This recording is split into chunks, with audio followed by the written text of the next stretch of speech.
Estaba destinado a ser un crucero pacífico por el Danubio, hasta que un hombre temido por todos fue encontrado muerto detrás de una puerta de cabina cerrada. Pero Hercule Poirot sabía una cosa con certeza. Cuando el pasado regresa con vestido de noche y lápiz labial, el asesinato nunca está muy lejos. La niebla de la mañana se aferraba al Danubio como un velo de gasa mientras yo estaba parado en la cubierta del Kaiserin Elizabeth, respirando el crujiente aire de octubre.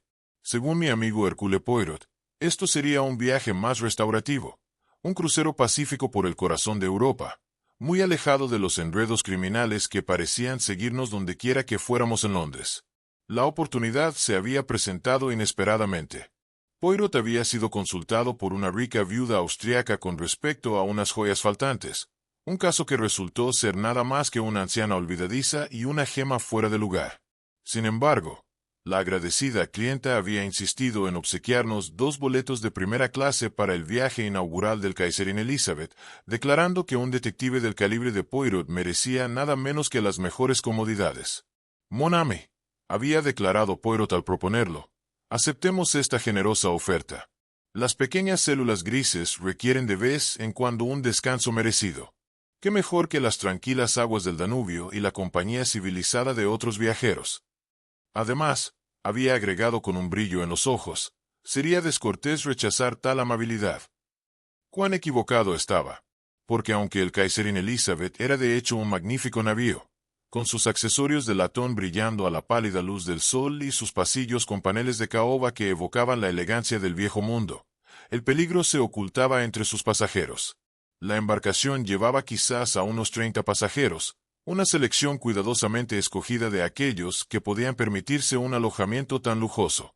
Mientras nos instalábamos en nuestras cabañas contiguas, reflexioné que esta podría ser, después de todo, la pacífica vacación que Poirot había prometido. Fue en la cena de la primera noche cuando comencé a sentir las corrientes subterráneas de tensión que pronto nos engullirían a todos. Nos habíamos sentado en la mesa del capitán, un privilegio asegurado gracias a la reputación de Poirot. El capitán, un jovial austriaco llamado Linderman, nos entretenía con historias sobre la historia del río. Cuando un hombre de quizás 60 años entró en el salón comedor. Era alto, de hombros anchos, con cabello gris acero y el tipo de presencia dominante que solo se adquiere tras años de ejercer autoridad. Su costosa ropa de noche no lograba disfrazar algo indeleblemente rudo en su actitud. «Ah», murmuró el capitán, Heinrich Müller, uno de los industriales más exitosos de Alemania. ¿Sabe usted? Hizo su fortuna durante la guerra, dicen. Noté que los ojos verdes de Poirot se agudizaban con interés, aunque no dijo nada. Se parecía a Müller, misma mandíbula cuadrada, mismos ojos azules penetrantes, aunque no tenía la expresión de su sobrina. Ella, en cambio, señoraba su rostro.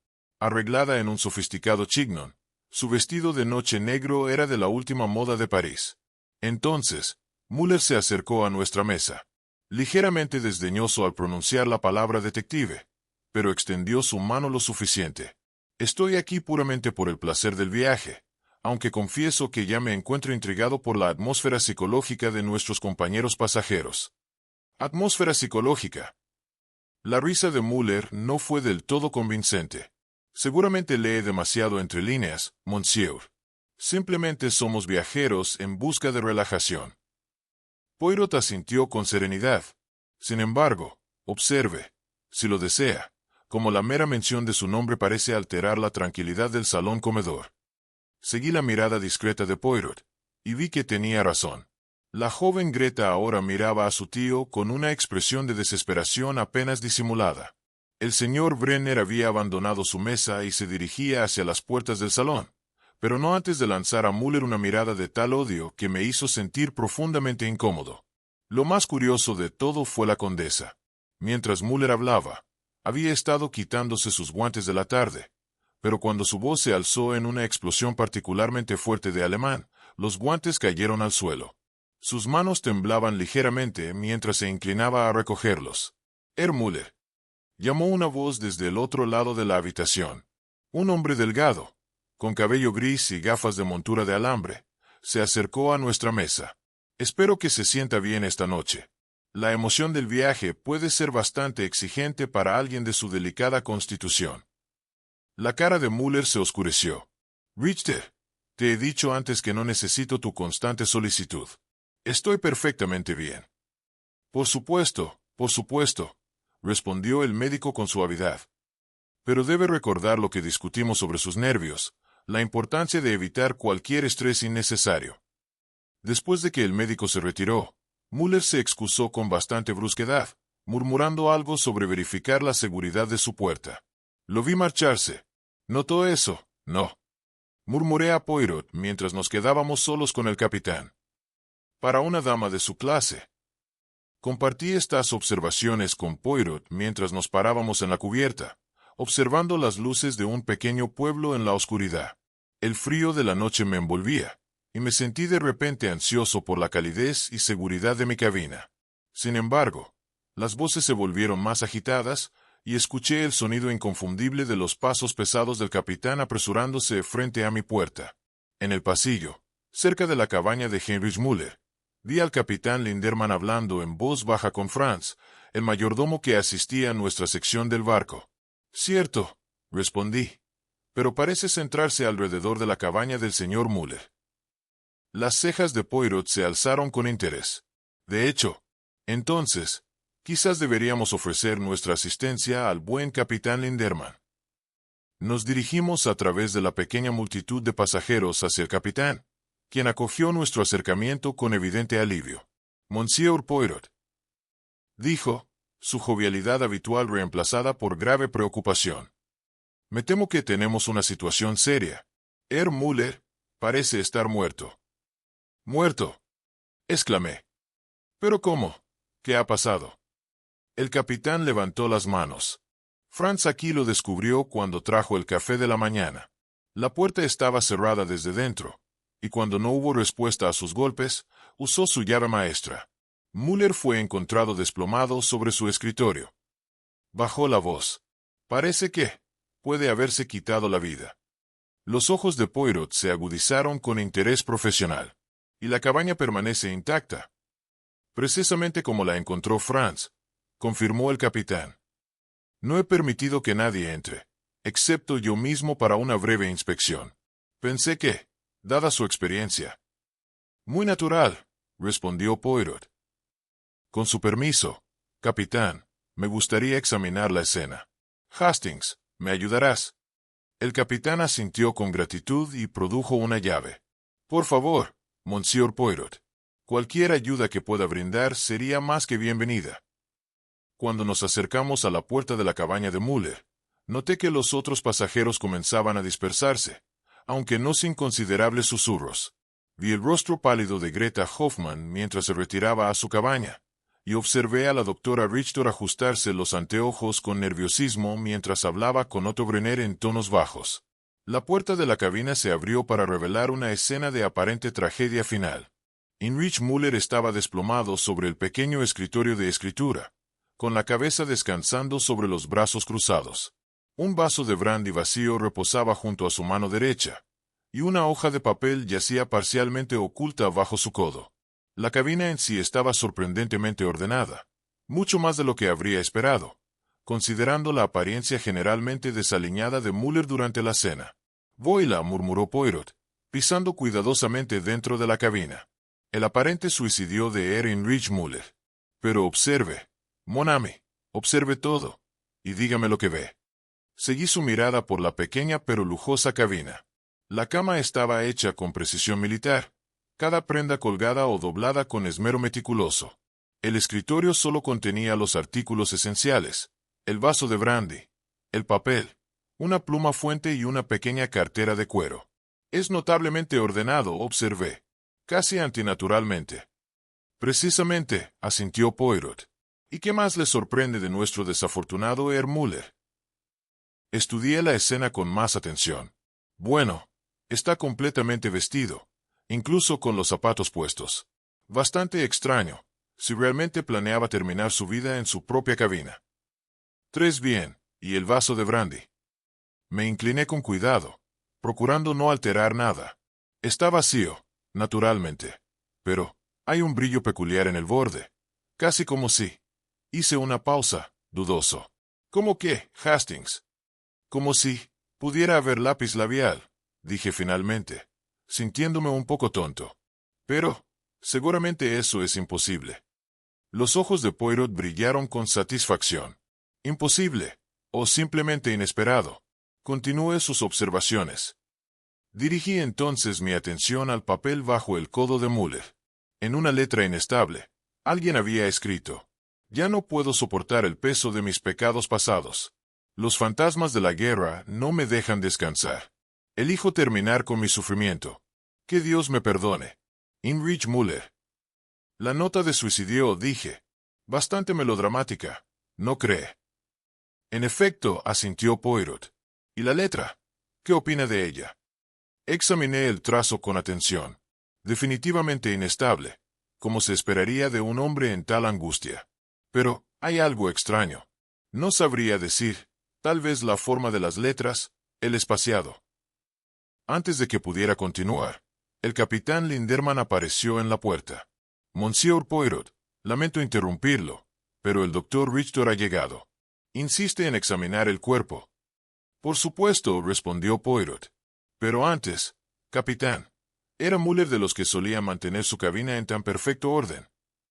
El capitán pareció desconcertado. «¿Orden perfecto?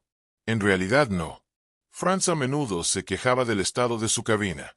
Müller no era un hombre ordenado por naturaleza». «Interesante», murmuró Poirot. «Y la puerta estaba definitivamente cerrada desde el interior». «Absolutamente. Franz tuvo que usar su llave maestra para ingresar». El doctor Richter entró en la cabina con gesto serio. Se dirigió de inmediato al cuerpo de Müller, revisando signos vitales, aunque claramente ya era demasiado tarde para alguna esperanza. «¿Cuánto tiempo cree que lleva muerto?», pregunté. «Varias horas, debo estimar», respondió el doctor. «Quizás desde las primeras horas de la mañana. El cuerpo está bastante frío». Mientras el médico proseguía con su examen, noté a Poirot inspeccionando meticulosamente el contenido del escritorio. Se detuvo sobre la cartera de cuero y, con sumo cuidado, extrajo varios papeles. «Correspondencia comercial», me susurró, incluyendo, de manera interesante, un catálogo de una compañía de suministros médicos, farmacéuticos bastante extensos, instrumentos quirúrgicos, diversos compuestos químicos. «¿Eso es significativo?», pregunté. «Tal vez sí, tal vez no. Pero es curioso que un hombre que planea un suicidio se ocupe aún de estos asuntos comerciales». El doctor Richter concluyó su examen preliminar y se puso de pie. «No encuentro signos evidentes de violencia», anunció. «Parece consistente con lo que uno esperaría de una sobredosis combinada con alcohol». «¿Una sobredosis?», preguntó el capitán Linderman. «Las pupilas están bastante dilatadas», explicó el doctor. «Y creo detectar un olor débil pero distintivo. Algún tipo de narcótico. Aunque necesitaría realizar pruebas para estar seguro». Poirot, que había estado escuchando con atención, intervino. «Doctor Richter, en su opinión profesional, ese método, narcóticos combinados con alcohol, sería coherente con un suicidio». El médico dudó antes de responder. «Ciertamente es posible. Aunque debo decir que esa combinación sugiere un conocimiento considerable de farmacología. La dosis tendría que ser precisa». «En efecto», murmuró Poirot. «Muy educativo». Mientras nos preparábamos para salir de la cabina, Poirot se detuvo en el umbral y miró hacia atrás, escudriñando cada detalle con la metódica precisión de un hombre que graba cada evidencia para futura reflexión. «Mon ami», me dijo mientras entrábamos al pasillo, «lo que hemos presenciado es, sin duda, una muerte, pero un suicidio». Sacudió lentamente la cabeza. «No, Hastings. Creo que estamos ante algo mucho más complejo y mucho más siniestro». Las implicaciones de sus palabras me recorrieron la columna como un escalofrío, mientras regresábamos a nuestras propias cabañas. El crucero Pacífico ahora se había transformado en algo completamente distinto. A media mañana, el Kaiserin Elizabeth había asumido la atmósfera de una morgue flotante. La noticia de la muerte de Heinrich Müller se había extendido entre los pasajeros, y se susurraba en voz baja en las áreas comunes del barco. El capitán Linderman, con buen juicio, había confinado la investigación a la pequeña sala de conferencias junto a sus habitaciones, donde Poirot podría interrogar con la debida privacidad. Mesdames et messieurs, anunció Poirot, dirigiéndose a los pasajeros reunidos con su habitual cortesía autoritaria. Lamento que las circunstancias nos obliguen a discutir asuntos tan desagradables. Sin embargo, la muerte de Herr Müller presenta ciertas irregularidades que requieren esclarecimiento. Observé los rostros de los presentes mientras Poirot hablaba. Cada uno mostraba esa peculiar expresión de quien intenta parecer adecuadamente consternado, mientras esconde pensamientos que no desea revelar. Greta Hoffmann permanecía sentada con las manos fuertemente entrelazadas en su regazo, los nudillos blancos de tensión. Otto Brenner mantenía una postura casi militar, aunque noté una leve contracción en su mandíbula. El doctor Richter limpiaba sus gafas con insistencia, y la condesa Marovich mantenía una compostura aristocrática que, sin embargo, parecía frágil. Bien, continuó Poirot. Comencemos con usted, Fraulein Hoffmann. Entiendo que era sobrina de Herr Müller. La voz de Greta tembló ligeramente al responder. Sí, Monsieur Poirot. Mi padre era el hermano menor de Heinrich, murió en la guerra. Y Heinrich se convirtió en mi tutor. Y su relación con su tío era armoniosa. Una risa amarga escapó de sus labios. ¿Armoniosa? Difícilmente. Heinrich no era un hombre dado al afecto familiar. Financió mi educación, sí, pero solo porque se reflejaba bien en su reputación, al tener una sobrina respetable. Sin embargo, eligió acompañarlo en este crucero, observó Poirot con suavidad. La compostura de Greta se quebró. Tenía pocas opciones, monsieur. Mi situación financiera es desesperada. Tenía la esperanza de persuadir a Heinrich para que me adelantara parte de mi herencia, o al menos, una modesta asignación. Tengo 28 años, Monsieur Poirot, y jamás se me ha permitido ganarme la vida. Heinrich controlaba todos los aspectos de mi vida, y ahora, con su muerte, mi situación cambia. Greta suspiró. Supongo que sí, admitió a regañadientes. Heinrich hablaba a menudo de su testamento, generalmente como una amenaza. Afirmaba que me había dejado todo, pero advertía que cualquier desafío a sus deseos resultaría en mi desheredación. Nunca supe si creerle o no. Poirot asintió pensativamente y dirigió su atención a Otto Brenner. Señor Brenner, también está usted en el negocio, tengo entendido. La postura de Brenner se volvió aún más rígida, casi marcial. Estaba en el negocio, Monsieur Poirot, hasta que Heinrich Müller destruyó todo lo que había construido. En efecto, ¿le importaría explicarse? El rostro del hombre se oscureció con una furia apenas contenida. Mi familia poseía una pequeña compañía farmacéutica en Múnich. Fabricábamos suministros médicos, vendajes, antisépticos, analgésicos. Un trabajo honesto, sirviendo a quienes necesitaban curación. Durante la guerra apenas dábamos abasto. Los soldados morían por falta de atención médica adecuada. Una vocación noble, observó Poirot. Noble, sí, pero no lo suficientemente rentable para Heinrich Müller, continuó Brenner, amargamente.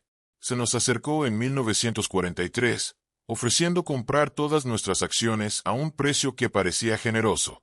Lo que no sabíamos era que estaba negociando simultáneamente con nuestros competidores, elevando los precios y creando escasez artificial. Mientras los soldados alemanes morían por heridas infectadas, Müller vendía suministros médicos al mejor postor, a menudo a nuestros enemigos. Esa es una acusación grave, dijo Poirot en voz baja. Es la verdad, replicó Brenner. Mi hermano menor fue uno de los que murieron. No por fuego enemigo, sino por gangrena. Gangrena que podría haberse evitado con los suministros adecuados. Suministros que Müller había acaparado y vendía a 10 veces su valor. Y su empresa fue destruida. Cuando terminó la guerra comenzaron las investigaciones sobre las ganancias de guerra. Müller se había cuidado de implicar a otros, mientras mantenía sus propias manos limpias. Nuestra compañía fue acusada de manipulación de precios. Perdimos todo: la fábrica, la reputación, el sustento. Vi el rostro de Brenner mientras hablaba. Dolor y rabia, emociones que se habían fermentado durante años. Aquí había un hombre con un motivo poderoso para matar. Poirot giró hacia el doctor Richter. Doctor, mencionó usted ayer que trataba al señor Müller. ¿Podría ilustrarnos sobre su condición? El doctor Richter vaciló, incómodo. Confidencialidad del paciente. Usted comprende. Entiendo, respondió Poirot con firmeza. Pero el paciente ha fallecido. Y ocultar esa información podría obstaculizar una investigación sobre su muerte. El doctor suspiró. Muy bien. Heinrich padecía de depresión severa y delirios paranoicos. Estaba convencido de que alguien de su pasado buscaba venganza. Hablaba constantemente de un fantasma que lo perseguía. Alguien que creía que había sobrevivido a la guerra, cuando todos lo daban por muerto. ¿Desde cuándo experimentaba estos síntomas? Desde hace varios meses. Su paranoia se volvía cada vez más aguda. Revisaba sus cerraduras constantemente, cambiaba sus rutinas, incluso probaba su comida por temor a ser envenenado. Le receté sedantes, pero era reacio a tomarlos con regularidad. Y en su opinión profesional, era capaz de suicidarse. El doctor dudó. Había expresado ideas suicidas, sí, pero ese tipo de paciente suele actuar de forma impulsiva, o planearlo todo meticulosamente. La nota que dejó no concuerda del todo con sus patrones habituales de pensamiento y expresión. Finalmente, Poirot se volvió hacia la condesa. Madame la Comtesse, ha estado usted notablemente callada durante todo este procedimiento. La condesa levantó la barbilla con una dignidad aristocrática. No veo cómo los asuntos comerciales turbios del señor Müller podrían afectarme, Monsieur Poirot. Sin embargo, lo conocía. No es así. Un parpadeo, miedo, ira, cruzó fugazmente su rostro. Lo conocía hace mucho tiempo, durante la guerra. Fue un conocido desagradable. Podría ser más específica. Preferiría no hablar de esa época de mi vida, respondió con frialdad. Baste decir que Heinrich Müller no era un hombre con el que deseara reencontrarme. Sin embargo, eligió embarcar en el mismo crucero. No sabía que él estaría a bordo hasta que zarpamos. Para entonces, era demasiado tarde para cambiar mis planes. Poirot la observó detenidamente. Y no tuvo contacto reciente con el difunto. Ninguno en absoluto. Tras concluir el interrogatorio formal, acompañé a Poirot a nuestras cabañas. Mi mente giraba con la compleja red de motivos y relaciones que se habían revelado. Dios mío, Poirot, dije mientras caminábamos por el pasillo. Cualquiera de ellos podría haber deseado la muerte de Müller. Su sobrina podría heredar su fortuna. Brenner tiene un poderoso motivo de venganza. Incluso el médico parecía tener una relación que lo afectaba. En efecto, mon ami, ¿y qué me dice de la condesa? Sin duda, oculta algo. Pero, ¿qué podría vincular a una aristócrata serbia con un industrial alemán? La evidencia física nos dirá más, dijo Poirot, señalando la dirección de su pensamiento. En sus habitaciones, mi amigo había llevado la nota de suicidio hallada en la cabina de Müller, junto con una lupa y algunos útiles que había solicitado del suministro limitado del barco. Voila, Hastings anunció mientras nos instalábamos en la oficina privada del capitán Linderman. Ha llegado el momento de examinar este documento con la atención que merece. Observé cómo desplegaba con cuidado la nota sobre el escritorio del capitán, colocándola bajo la lámpara de lectura. La inestable escritura parecía temblar aún más bajo aquella luz intensa. Ya no puedo soportar el peso de mis pecados pasados. Los fantasmas de la guerra no me dejan descansar. Elijo terminar con mi sufrimiento. Que Dios me perdone. Heinrich Müller. ¿Qué le llama la atención de esta nota, mon ami?, preguntó Poirot, con la lupa flotando sobre el papel. Está escrita con una mano muy inestable, respondí, lo cual parece natural para alguien contemplando el suicidio. Precisamente, pero observe más de cerca las letras individuales. La M de Müller, por ejemplo, o la forma en que está construida la H en Heinrich. Me incliné, estudiando el trazo a través de la lupa de Poirot. Parece deliberada, ¿no? Como si alguien se hubiera esforzado demasiado en hacerla parecer inestable. Exacto. Poirot sacó entonces una carta comercial de la cartera de Müller. Esta es una muestra genuina de su letra, escrita hace tan solo 3 días. Note el temblor natural, era un hombre de edad. Pero observe lo distinta que es de la supuesta nota de suicidio. La diferencia era notable. La caligrafía auténtica, aunque envejecida, Tenía un flujo confiado que la otra nota no poseía. La torpeza del trazo en la carta falsa parecía artificial, como si alguien hubiera intentado disfrazar su propia letra. «Dios mío», exclamé. «Es una falsificación». Lo es, y bastante hábil. No fue obra de un aficionado. Alguien con mucha práctica creó este engaño. En ese momento entró el capitán Linderman, visiblemente agitado.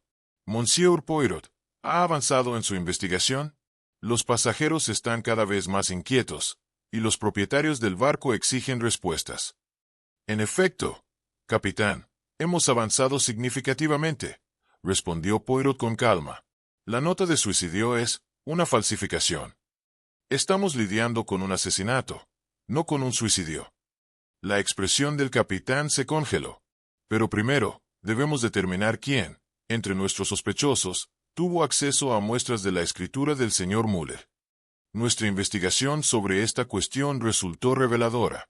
Supimos, por Greta, que poseía varias cartas comerciales de su tío, en su mayoría comunicaciones severas respecto a sus asignaciones financieras. Otto Brenner admitió tener correspondencia relacionada con sus negocios durante la guerra, documentos que había conservado como evidencia de la traición de Müller. El doctor Richter, naturalmente, tenía formularios y recetas médicas firmadas por él. Entonces, observé mientras regresábamos al pasillo, cualquiera de nuestros tres sospechosos principales pudo haber estudiado la letra de Müller. Precisamente, pero ¿cuál de ellos posee la habilidad necesaria para crear una falsificación tan convincente? Esto no es simplemente copiar letras. Requiere práctica y experiencia considerable. Mientras discutíamos este rompecabezas, noté algo inusual. Humo se elevaba desde la dirección de la cabina de la condesa, visible a través de su ojo de buey. «Digo, Poirot», exclamé, señalando. «¿No es eso algo peligroso en un barco?» Las cejas de Poirot se alzaron bruscamente. «En efecto, lo es. Ven, Hastings, debemos investigar de inmediato». Nos apresuramos a la cabina de la condesa.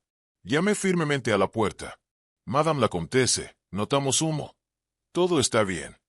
La puerta se abrió, revelando a la condesa algo nerviosa. Su compostura, habitualmente perfecta, estaba ligeramente alterada.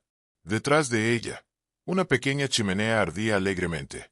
«Oh, Monsieur Poirot, capitán Hastings», dijo con una voz cuidadosamente controlada, que considerados al preocuparse, simplemente estaba quemando algunos papeles viejos, cartas que ya no deseo conservar. «Perdóneme, madame», dijo Poirot sin inmutarse, «pero ¿podría sugerir que quemar papeles a bordo de un barco es algo peligroso? Quizá me permita asegurarme de que el fuego esté correctamente contenido».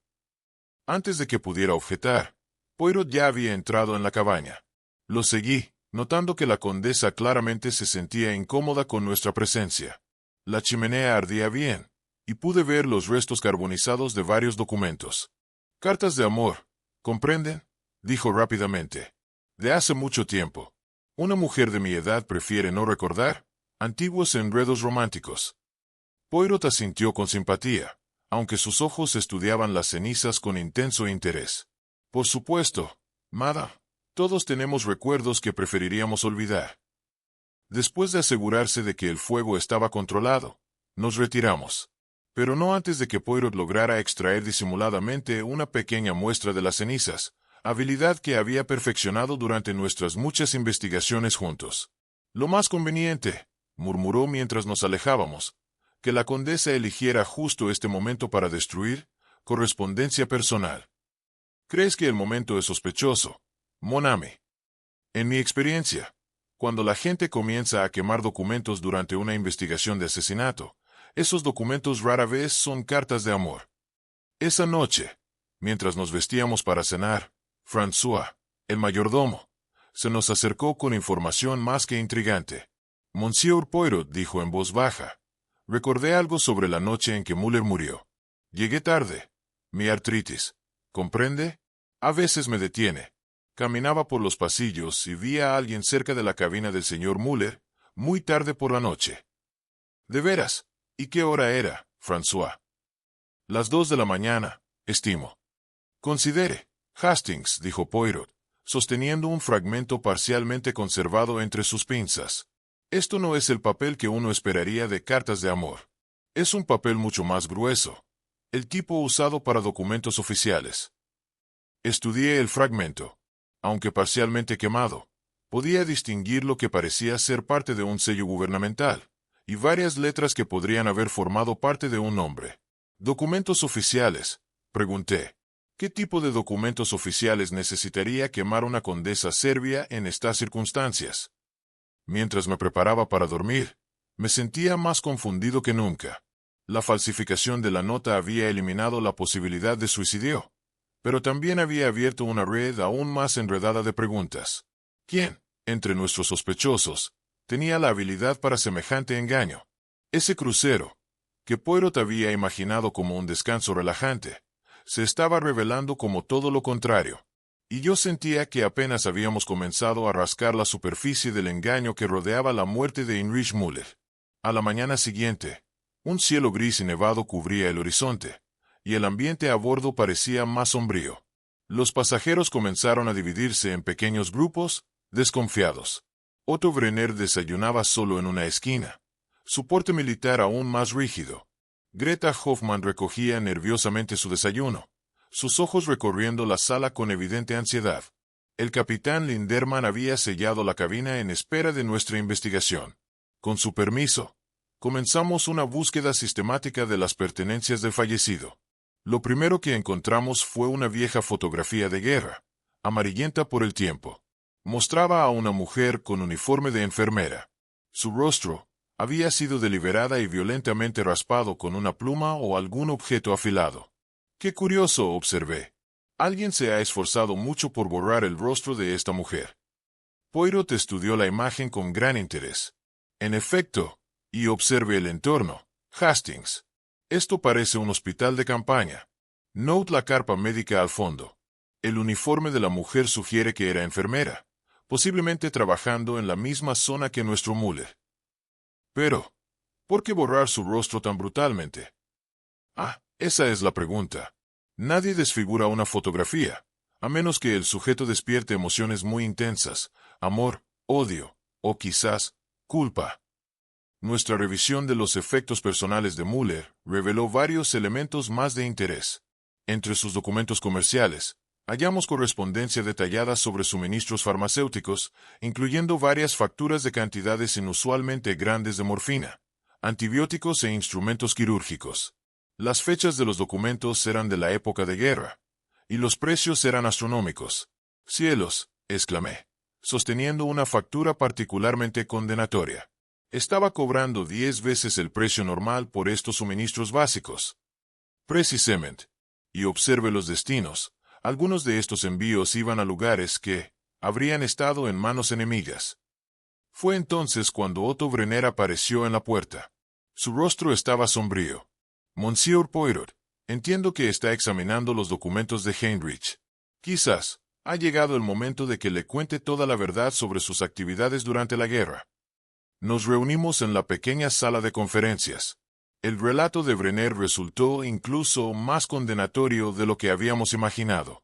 Describió, con detalles escalofriantes, cómo Müller había monopolizado el mercado de suministros médicos, elevando los precios, mientras soldados de ambos bandos morían por heridas tratables. Mi hermano Fritz fue herido en Stalingrado, continuó Brenner, con la voz quebrada. Una herida simple en la pierna, que debería haber sanado sin problema. Pero los hospitales de campaña no tenían antibióticos.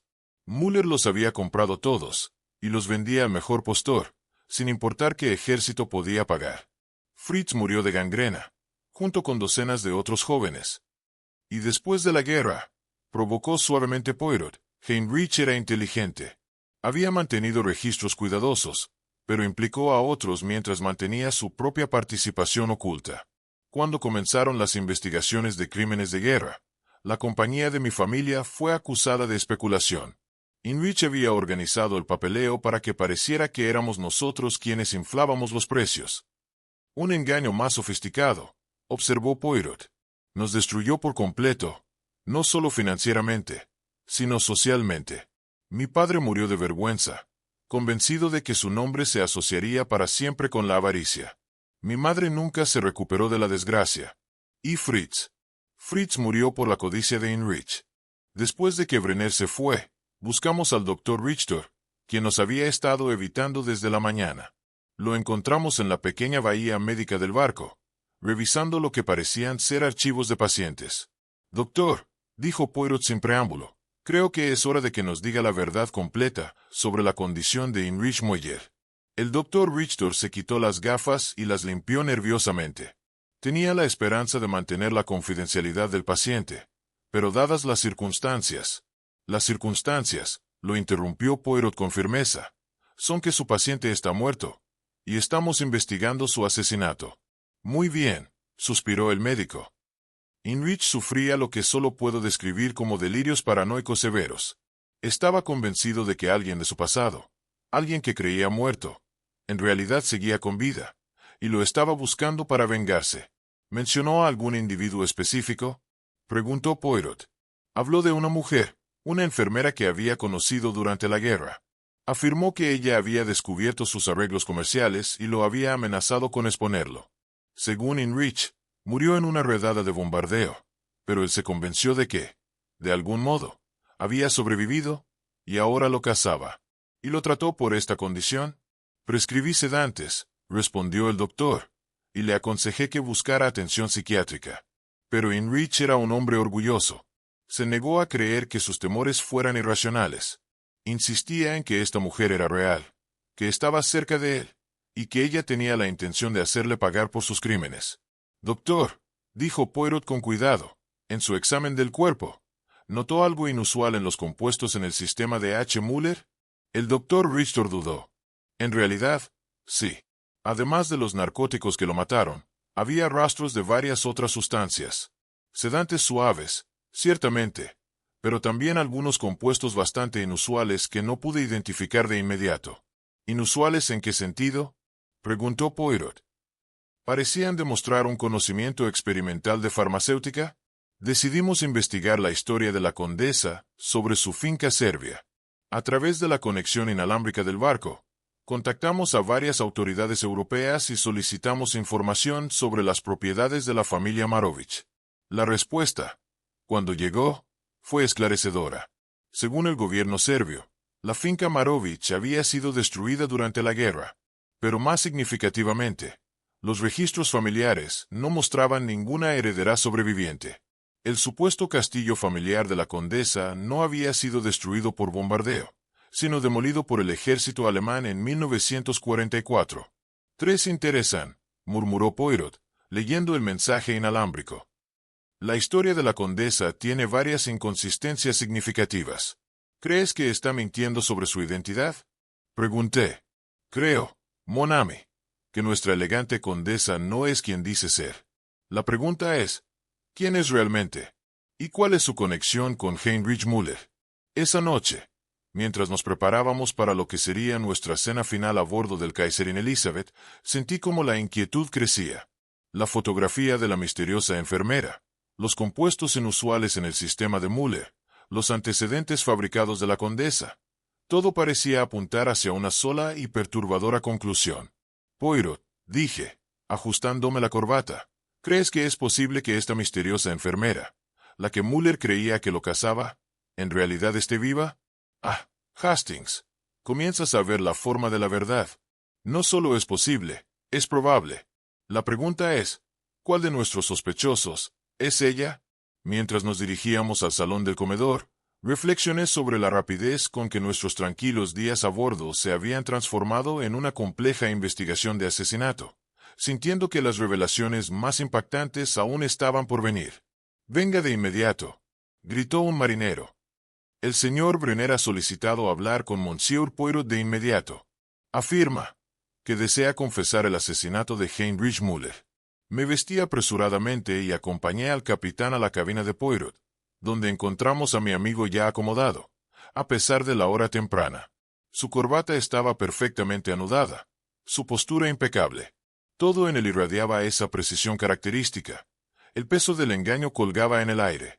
«Brenner», dijo Poirot, ¿está de acuerdo con su declaración? Sí, respondió Brenner, con los ojos bajos. Falsifiqué la nota. Usé muestras de su escritura a mano, tomadas de nuestra correspondencia comercial. Sentí que un suicidio sería apropiado para un hombre que había causado tanta muerte. Sin embargo, algo en la manera de Poirot sugería que estaba lejos de estar satisfecho con esta explicación. Continuó estudiando a Brenner con esa intensidad peculiar que indicaba que su mente trabajaba en algún problema complejo.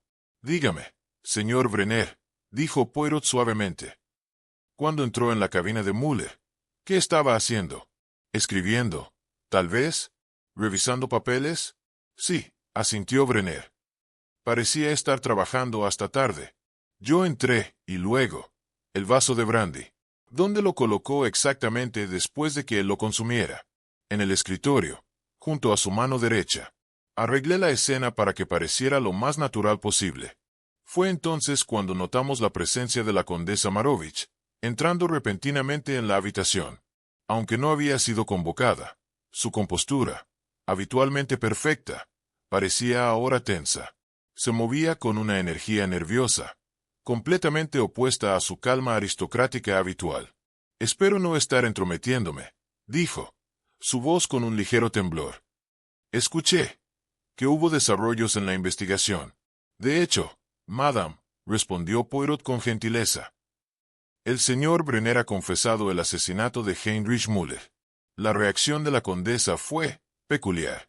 En lugar de alivio o satisfacción, parecía cada vez más agitada. Sus manos revoloteaban nerviosamente, y parecía incapaz de permanecer quieta. «¿Confesó?», repitió, con la voz ligeramente elevada. «Pero, seguramente debe haber algún error». «No hay error, madame», intervino Brenner con firmeza. «Le he contado todo a Monsieur Poirot. Se ha hecho justicia». «Pero el momento», protestó la condesa. «El momento está mal. La puerta de la cabina de Heinrich estaba cerrada desde dentro. ¿Cómo pudo usted escapar sin ser visto?» Me sorprendió la extrañeza de su objeción. ¿Por qué? Si afirmaba despreciar a Müller, estaría tan preocupada por los detalles de la huida de su asesino. «Me temo, madame», replicó Brenner, desconcertado, «que debe estar confundida con los detalles. La mecánica del crimen no es su preocupación. No es mi preocupación». La voz de la condesa se volvió estridente, casi temblorosa. «Pero no puede simplemente, es decir, Monsieur Poirot debe verificar esos detalles. La posición del escritorio, la disposición de los papeles, si la pequeña lámpara de escritura estaba girada hacia la pared, o fuera de ella». Sus palabras colgaron en el aire como una acusación. Las cejas de Poirot se alzaron bruscamente. Vi como sus ojos verdes se centraban en la condesa con un interés repentino y muy intenso. «Disculpe, madame», dijo, con una suavidad peligrosa. «Pero, ¿cómo sabe usted la posición de la lámpara de escritura o la disposición de los documentos en el escritorio del señor Müller?» La condesa se dio cuenta de su error, de inmediato. Su rostro se sonrojó, y pareció encogerse dentro de sí misma. «Simplemente, supuse», balbuceó. «Seguramente, todos los escritorios de escritura están organizados de manera similar, ¿no?» «De hecho», respondió Poirot, su tono ahora llevaba una nota de acero envuelta en seda. «Sin embargo, usted ha hablado con un conocimiento tan específico de los detalles, que nunca se hicieron públicos. Es algo muy curioso para alguien que afirmó nunca haber ingresado a la cabaña del difunto». En ese momento, el doctor Richter entró en la habitación, con un aspecto algo acosado. «Le pido perdón», dijo, con voz grave. «Sé que interrumpo, pero sentí que debía hablar. Señor Brenner, no puedo permitir que continúe con este engaño». «¿Engaño?» El capitán Linderman frunció el ceño, claramente confundido. «Me temo que el señor Brenner no podría haber cometido este crimen», anunció el doctor Richter, con firmeza. «En el momento en que Heinrich murió, el señor Brenner estaba en mi cabaña, buscando atención médica por un severo ataque de insomnio. Le administré un fuerte sedante y permaneció bajo mi observación hasta mucho después del amanecer». La cara de Brenner se contorsionó de frustración. «Doctor, le pido que no interfiera. Mi confesión se mantiene». «Pero no puede sostenerse», insistió Richter. «Tengo notas detalladas de nuestra consulta, incluyendo la hora exacta y la dosis del medicamento. Usted estaba inconsciente en mi cabaña cuando Heinrich murió. La condesa se había puesto cada vez más pálida durante este intercambio. Observé que sus manos temblaban visiblemente. Cualesquiera que fueran los planes cuidadosos que había hecho, la confesión falsa de Otto Brenner los había interrumpido de manera fundamental. Poirot se puso de pie lentamente. Hemos llegado a una coyuntura fascinante, anunció. Una confesión que no puede ser cierta. Una coartada que no puede ser cuestionada. Y un conocimiento que no debería existir. Creo que ha llegado el momento de examinar este caso desde una perspectiva completamente distinta. La condesa se levantó bruscamente. Su silla raspó contra el suelo. Si me disculpan, dijo, con voz apenas bajo control. Me encuentro bastante indispuesta. Esta discusión sobre asuntos tan desagradables. Y salió de la habitación antes de que alguien pudiera responder, dejando tras de sí una atmósfera cargada de tensión y confusión. Brenner permaneció sentado, su confesión completamente socavada. Mientras tanto, el doctor Richter parecía profundamente preocupado por las implicaciones de su intervención. Al ver la partida apresurada de la condesa, no pude evitar preguntarme, ¿qué secretos ocultaba detrás de su conocimiento íntimo de la cabaña de Müller? ¿Y qué revelaba su desesperada reacción ante la confesión falsa de Brenner? El caso había tomado otro giro inesperado, y sentí, con toda claridad, que finalmente nos acercábamos al corazón del misterio que había traído la muerte a nuestro pacífico crucero. La partida de la condesa dejó un incómodo silencio en la sala de conferencias. El capitán Linderman parecía completamente desconcertado, mientras Otto Brenner mantenía la cabeza entre las manos. Su confesión se había desmoronado frente a una coartada irrefutable. Fue Poirot quien rompió el silencio. Su voz llevaba esa autoridad tranquila que siempre asocié con sus momentos de mayor lucidez intelectual. Mes Amis, comenzó, poniéndose de pie y empezando a pasearse por la habitación. Ha llegado el momento de emplear las pequeñas células grises con verdadera seriedad. Hemos sido testigos de una confesión que no puede ser cierta, ofrecida por un hombre que, sin embargo, posee conocimiento íntimo del crimen. Pero si el señor Brenner no cometió el asesinato, protestó el capitán Linderman, entonces ¿quién lo hizo? Ah, sonrió Poirot, casi con ternura. Esa es precisamente la pregunta que debemos responder. Pero primero, examinemos por qué la confesión del señor Brenner debe ser falsa. No solo por la coartada del Dr. Richter, sino por las contradicciones fundamentales en el crimen mismo. Poirot hizo una pausa y nos miró directamente. Consideren el método descrito por el señor Brenner. Afirma haber obligado al señor Müller, semiconsciente, a beber veneno disuelto en el brandy. Sin embargo, el examen post-mortem no reveló señales de lucha ni moretones en la garganta o la boca que indicaran fuerza. Quizás Müller estaba demasiado sedado para resistirse, aventuré. Y ahí está, la primera contradicción, dijo Poirot, alzando un dedo. Si Müller estaba tan sedado como para no poder resistir, ¿cómo pudo haber estado lo suficientemente consciente para tragar? La dosis necesaria para inmovilizarlo habría comprometido su reflejo de deglución. El doctor Richter asintió lentamente. Monsieur Poirot tiene razón. El nivel de sedación habría hecho imposible tragar sin ayuda. Forzar líquido por la garganta sin dejar evidencia habría sido extremadamente difícil. Además, continuó Poirot, pensemos en la psicología de nuestro falso confesor. El señor Brenner es un hombre de porte militar, acostumbrado a la acción directa. Si realmente hubiera decidido matar a Heinrich Müller, ¿habría elegido un método tan elaborado? ¿No lo habría simplemente golpeado? ¿O usado un medio más directo? Entonces, ¿cómo se cometió el asesinato? Preguntó el capitán Linderman. Ah, Poirot se detuvo y sonrió. Ahora nos estamos acercando al corazón del asunto. El asesinato se cometió no por la fuerza, sino a través de la intimidad. El asesino era alguien en quien Müller confiaba. Alguien que podía entrar en su cabina sin despertar sospechas. Alguien que podía sentarse con él y compartir una bebida. Alguien que podía administrar veneno de forma natural y no amenazante. Sentí la comprensión caer sobre mí como una sombra. Esa persona no era un hombre. Era una mujer. Y no cualquier mujer, sino una mujer que conocía íntimamente a Müller. Alguien que, tal vez, él había amado. Alguien cuyo rostro estaba en la fotografía rasgada. Alguien, como la condesa. Ella demostró un conocimiento íntimo del diseño de la cabaña de Muller, dijo Poirot. Y, lo más revelador, se agitó mucho cuando la confesión de Brenner amenazó con poner fin prematuro a nuestra investigación. Pero, ¿por qué querría que la investigación continuara?, preguntó el capitán Linderman. ¿Por qué, mon capitaine?, dijo Poirot con una expresión sombría. Aún no había logrado su verdadero propósito. El asesinato de Heinrich Müller no era el final. Era solo el comienzo. En ese momento, Franz, el camarero, apareció nerviosamente en la puerta. «Pardon, monsieur. He estado pensando en lo que le dije ayer, sobre la persona que vi cerca de la cabaña de Müller». «Sí, Franz», preguntó Poirot con interés. Recordé algo más. Llevaba un pequeño estuche o una bolsa. Y cuando se volvió, vi claramente a la luz de la luna, desde el ojo de buey, que era una mujer. Y llevaba un collar muy distintivo. Los ojos de Poirot brillaron. «¿Y ese collar, lo ha visto desde entonces?» «Oh, oui, monsieur. La condesa lo usó para cenar anoche». Después de que Franz se fue, Poirot se volvió hacia nosotros con la expresión de un hombre que acababa de encajar la última pieza en un rompecabezas. «La imagen se vuelve más clara», anunció.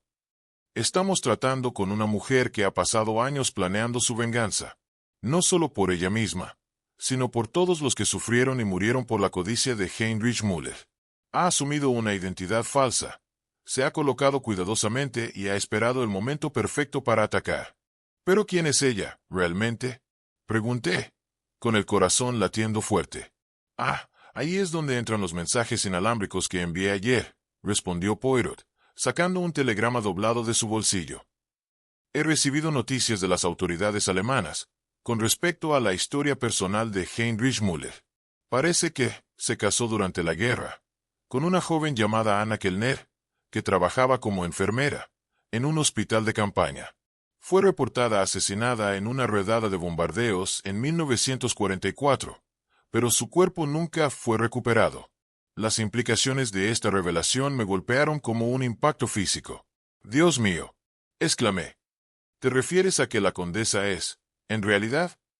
«Creo», dijo Poirot con gravedad, «que la elegante condesa Servia Marovich no es otra que la esposa supuestamente muerta de Heinrich Müller, Anna Kellner, quien ha pasado años reconstruyendo su vida y esperando la oportunidad de exigir su venganza.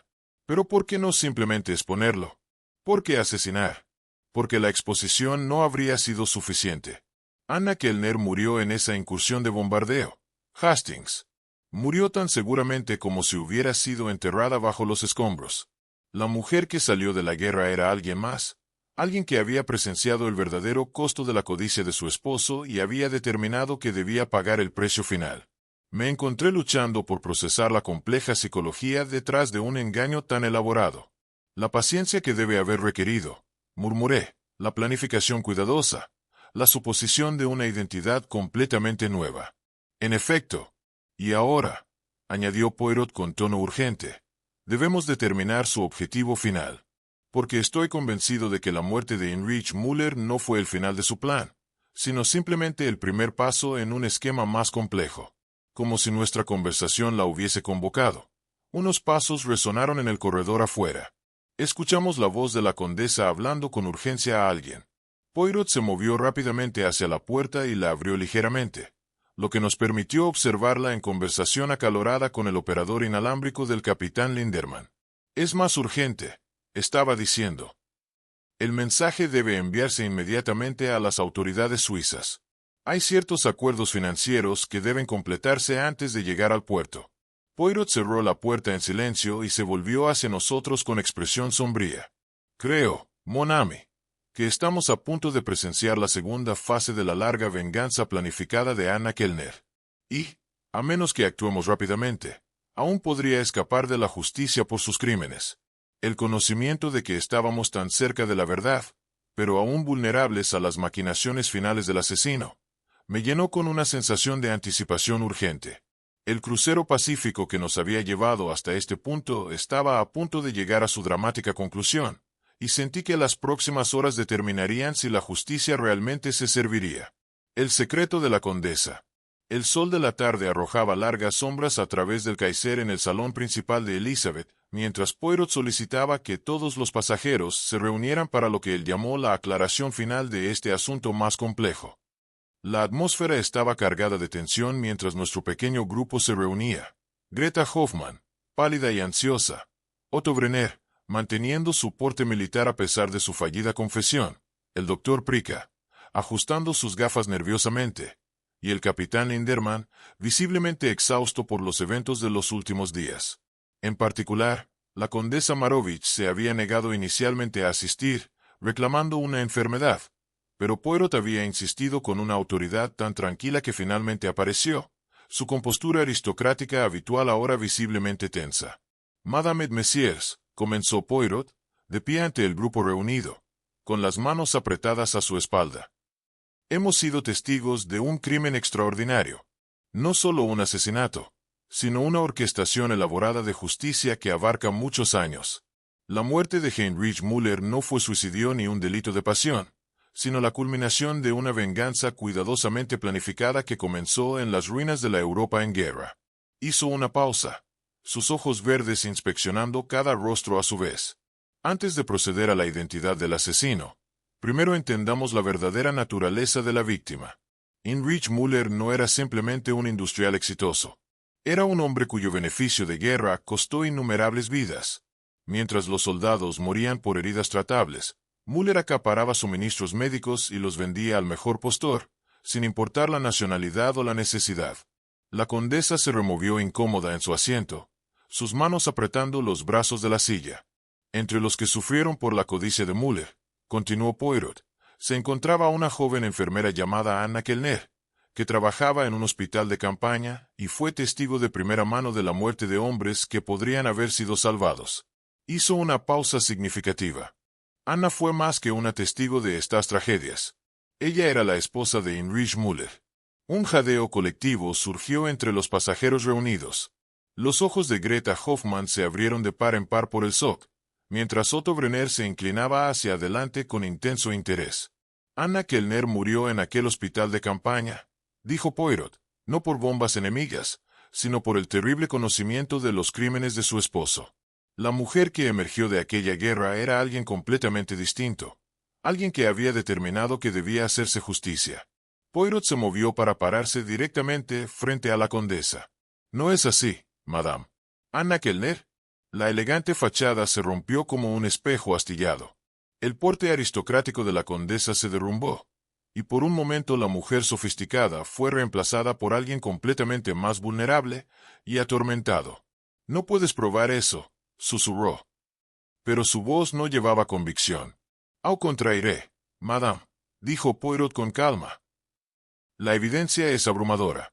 El rastro de lápiz labial en el vaso de brandy coincide exactamente con sus cosméticos, Rouge Noir, de Coty, un tono popular durante los años de guerra.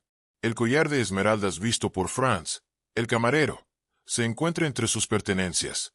Su conocimiento íntimo del diseño de la cabina de Heinrich, demostrado tan claramente ayer, solo podría haber venido de alguien que compartió su espacio vital durante años». Poirot sacó la fotografía dañada de su bolsillo. Esta foto, encontrada entre las pertenencias de Heinrich, lo muestra con una joven enfermera cuya cara fue rayada violentamente. El uniforme, el entorno, la apariencia más joven del hombre, todo es consistente con un hospital de campaña durante la guerra. Heinrich guardó esta fotografía como un recuerdo de su esposa supuestamente muerta.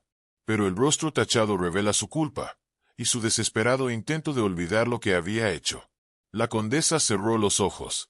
Cuando los volvió a abrir, tenían una expresión completamente distinta. La aristócrata había desaparecido. Lo que quedaba era algo mucho más complejo y profundamente humano. «¿Cómo dedujiste el método del asesinato?», preguntó el doctor Richter, con voz baja. Poirot sonrió apenas. Eso requirió comprender la psicología del asesino. Anna no pudo simplemente forzar el envenenamiento por la garganta de Heinrich. Tal violencia habría dejado evidencia. En cambio, confió en su historia compartida. Apareció en su cabaña con el vestido de noche. Observó Francia, presentándose como el fantasma que Heinrich había temido, pero que tal vez, en secreto, también había esperado ver. Poirot comenzó a pasear lentamente, su voz asumiendo el ritmo de un hombre que desenreda un tapiz complejo. Los delirios paranoicos de Heinrich no eran del todo infundados, dijo. Él sentía que su esposa, supuestamente muerta, estaba viva y cerca. Cuando Anna apareció esa noche, en su cabaña, con el collar esmeralda que él mismo le había dado años atrás, fue simultáneamente su mayor miedo y su culpa más profunda manifestada. Pero la cabina estaba cerrada, protestó el capitán Linderman, visiblemente turbado. ¿Cómo escapó?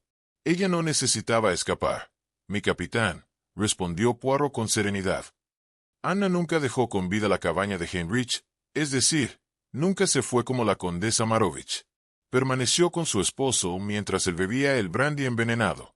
Lo observó, mientras el hombre que había traicionado todo lo sagrado finalmente pagaba el precio por sus crímenes. Solo cuando estuvo muerto, ella desbloqueó la puerta desde dentro, y volvió a convertirse en la condesa. Los compuestos encontrados en su sistema, agregó el Dr. Richter, con tono grave, eran productos farmacéuticos inusuales de tiempos de guerra. Precisamente, afirmó Poirot. Anna conservó su conocimiento médico de sus días como enfermera. Su nueva identidad como condesa le proporcionó acceso a suministros farmacéuticos, gracias a sus actividades caritativas. Se preparó durante años para este momento, reuniendo cuidadosamente los compuestos necesarios para garantizar que la muerte de Heinrich fuera segura y relativamente pacífica. Anna miró a Poirot con una mezcla de desafío y resignación. Se merecía mucho peor que una muerte pacífica, exclamó con voz temblorosa. ¿Sabe usted cuántos hombres murieron mientras él contaba sus ganancias? ¿Cuántas familias fueron destruidas por su codicia? De hecho, madame, respondió Poirot, inclinando la cabeza con respeto. Y eso nos lleva al aspecto final de su plan, uno que va mucho más allá de la simple venganza. Los mensajes inalámbricos que ha estado enviando, los acuerdos financieros con las autoridades suizas. No estaba planeando solo su escape, ¿verdad? Por primera vez, la expresión de Anna mostró algo cercano al orgullo. La fortuna de Heinrich fue construida con dinero de sangre, afirmó, con voz firme. Pasé los últimos 2 años documentando sus crímenes en tiempos de guerra, reuniendo pruebas de su corrupción y localizando a las familias que sufrieron por sus acciones. Su riqueza será distribuida entre ellos, una forma de justicia que los tribunales jamás ofrecerán. Los documentos quemados en su cabaña. Intervine, con comprensión repentina. No eran cartas de amor. Documentos de identidad, confirmó Anna. La documentación de mi transformación de Anna Kellner en la condesa Marovich. Esperaba completar mi misión antes de destruir la última evidencia de mi engaño, pero las circunstancias se precipitaron. Poirot asintió lentamente, con tristeza en la mirada. Y aquí yace la verdadera tragedia de este caso, dijo suavemente. Anna Kellner no actuó por venganza personal únicamente, sino con una visión de justicia. Justicia para todos los que sufrieron por los crímenes de Heinrich Müller. Hubo un largo silencio, roto solo por el suave sonido del Danubio golpeando el casco del barco. Se conocerán los crímenes de guerra de Müller, reflexionó Poirot con voz baja. Y habrá quienes vean las acciones de Anna no como asesinato, sino como justicia. Una justicia silenciosa, cuidadosamente ejecutada, nacida del dolor y de la determinación, y también del deseo de redención, no solo para ella, sino para todos los que no pudieron hablar por sí mismos. Al final, el caso de la muerte de Heinrich Müller no sería recordado simplemente como un misterio astuto, sino como una profunda meditación sobre los costos de la guerra, la naturaleza de la justicia, y hasta dónde puede llegar un alma determinada para equilibrar las escalas de la contabilidad moral. El Elizabeth llegó, finalmente, a su destino.